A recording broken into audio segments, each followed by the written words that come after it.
आज साल का आखिरी सूर्य ग्रहण लगने जा रहा है। शाम को ये आंशिक सूर्य ग्रहण 4:27 से देखा जा सकेगा।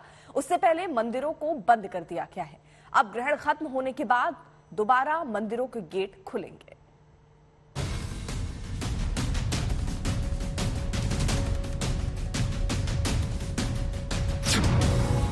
बंद हो जाएगा बाबा विश्वनाथ का दरबार। बंद हो जाएंगे गंगोत्री और यमुनोत्री धाम। देश के तमाम मंदिर मठों के बंद होंगे कपाट।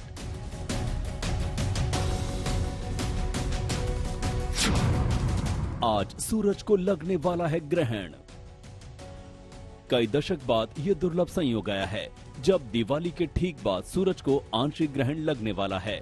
इस ग्रहण को देश के ज्यादातर हिस्सों में देखा जा सकेगा। ये इस साल का दूसरा और आखिरी सूर्य ग्रहण होगा। आंशिक सूर्य ग्रहण की शुरुआत भारतीय वक्त के मुताबिक दोपहर 2:29 पर आइसलैंड से होगा। आंशिक सूर्य ग्रहण का सबसे बड़ा रूप रूस में भारतीय वक्त के मुताबिक शाम 4:30 बजे देखा जा सकेगा। शाम 6:32 पर खत्म होगा। खगोलविदों के मुताबिक आंशिक सूर्य ग्रहण देश के उत्तरी और पश्चिमी क्षेत्रों में ज्यादा देर तक और बेहतर देखा जा सकेगा। देश के पूर्वी हिस्सों में बहुत छोटे अंतराल में नजर आएगा। 25 तारीख को 25 अक्टूबर एक आपने जैसा बताया एक आंशिक सूर्य ग्रहण होगा, खंडग्रास ग्रहण जिसको बोलते हैं। लेकिन भारतवर्ष से हमारा भारत से उतना ज्यादा उसका दिखाई नहीं देगा, क्योंकि ये ग्रहण जब शुरू होगा वो सूर्यास्त के एकदम लगभग आसपास है। तो इसीलिए ज्यादा से आदमी जो इंडिया से जिसका इंटरेस्ट है ये देख नहीं पाएंगे। दिल्ली में सूर्य ग्रहण शाम 4:29 पर दिखेगा और सूर्यास्त के साथ शाम 6:09 पर खत्म होगा। इसका चरम शाम 4:42 पर होगा। आज के ग्रहण के बाद भारत को बड़े सूर्य ग्रहण के लिए लंबा इंतजार करना होगा। 21 मई 2031 को बड़ा सूर्य ग्रहण लगेगा। ये वलयाकार सूर्य ग्रहण होगा। श्रीनगर में ये शुरू होगा 4:15 बजे के लगभग, लेकिन उधर 50% सूर्य का जो डिस्क है वो कवर होगा। दिल्ली में भी ये थोड़ा 4:30 के आसपास ये शुरू होगा। उधर में उतना नहीं लेकिन कम दिखाई देगा। जैसलमेर में भी बहुत अच्छा दिखाई देगा। मुंबई में थोड़ा कलकत्ता से अच्छा, लेकिन अब जब साउथ जाएंगे बेंगलोर चेन्नई में थोड़ा ज्यादा नहीं दिखेगा। और इधर में जो उत्तर पूर्व जो भारत है, नॉर्थ ईस्ट, उधर से ये पूरा दिखाई ही नहीं दे। सूर्य ग्रहण नितांत खगोलीय परिघटना है, लेकिन इसके साथ ही कई मान्यताएं भी जुड़ी हुई हैं। ग्रहण काल को सूता काल कहा जाता है, लिहाजा ग्रहण के दौरान देश भर के मंदिर और मठों के कपाट बंद कर दिए जाएंगे। हरिद्वार समेत कई जगहों पर ग्रहण के 12 घंटे पहले ही मंदिरों के कपाट बंद कर दिए गए हैं। कुछ राशियों के लिए ये सूर्य ग्रहण अच्छा भी होगा और विशेष रूप से मेष राशि के लिए, तुला राशि के लिए और मिथुन राशि के लिए, कर्क राशि के लिए, मीन और कुंभ राशि के लिए ये बहुत ज्यादा खराब होगा। इनके अतिरिक्त जो राशियां हैं उन राशियों को किसी न किसी प्रकार से ये लाभ ही पहुंचाएगा।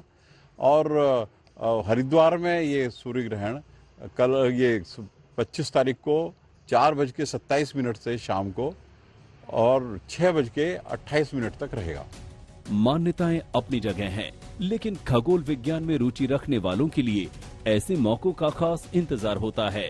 सूर्य ग्रहण देखने के लिए कई शहरों में खास इंतजाम भी किए गए हैं, इसलिए ग्रहण से डरिए मत, ग्रहण को समझिए। आज तक ब्यूरो। तो दो सहयोगी इस वक्त हमारे साथ जुड़ चुके हैं। प्रयागराज से अभिषेक मिश्रा हमारे साथ है और हरिद्वार से मल्लिका हमारे साथ हमारी सहयोगी इस वक्त जुड़ी हैं। सबसे पहले जरा मल्लिका का रुख करते हुए, मल्लिका, क्योंकि देखिए साल का ये आखिरी सूर्य ग्रहण लगने जा रहा है और पिछले 1300 सालों में ऐसा योग कभी नहीं बना।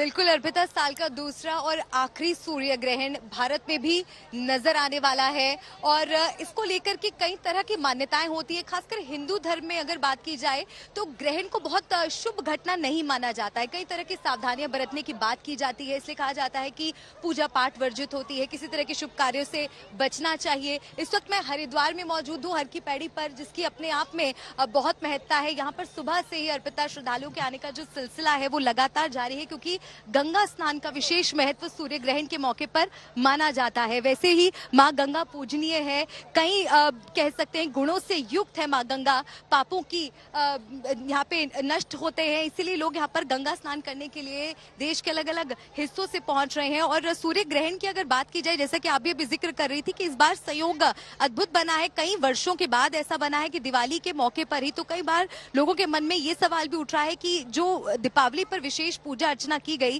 कहीं उस पूजा का फल पर असर तो नहीं पड़ेगा, कोई दुष्प्रभाव तो नहीं पड़ेगा, और किस तरह से सूर्य ग्रहण के दुष्प्रभाव से बचा जा सकता है, उसके लिए भी लोग विशेष पूजा अर्चना करने के लिए यहाँ पर गंगा स्नान के लिए आते हैं। और ज्योतिष में ग्रहण को अशुभ घटनाओं में से गिना जाता है और इस वजह से ग्रहण के दौरान किसी भी तरह के शुभ कार्य करने से मना किया जाता है। इसलिए ये माना जाता है कि इस दौरान सूर्य पीड़ित हो जाते हैं और उनकी शुभता कम हो जाती है। और आप जैसे कि यहाँ पे मेरे पीछे देखेंगी, जो तमाम मंदिर है यहाँ पर कपाट बंद किए गए हैं, गंगा स्नान यहाँ पर शुरू हो चुका है, लेकिन अभी भी यहाँ पर जो श्रद्धालु हैं वो लगातार आ रहे हैं। और जैसे जैसे दिन बीतेगा, क्योंकि वक्त 2:29 का दिया गया था और यहाँ पर शाम 6:32 तक माना जा रहा है कि ग्रहण की समाप्ति होगी। लगभग 4 घंटे 3 मिनट तक इसकी अवधि रहने वाली है और इस बार सूर्यास्त के बाद भी ग्रहण का असर रहेगा। और अद्भुत ये संयोग है। जबकि बात अगर विज्ञान के लिहाज से की जाए, विज्ञान के दृष्टिकोण से देखें तो ये महज एक खगोलीय घटना है, लेकिन हिंदू धर्म में कई पौराणिक मान्यताएं। जरा आप साथ देखिए, अभिषेक भी हमारे साथ हैं, प्रयागराज में मौजूद हैं। अभिषेक, जैसी तस्वीरें हम हरिद्वार से देख रहे हैं, क्या वैसी तस्वीरें प्रयागराज से भी हैं? क्योंकि गंगा स्नान का जो कार्यक्रम है, ये क्या लोग वहां पहुंच रहे हैं करने के लिए और किस तरीके से सूर्य ग्रहण को देख रहे हैं?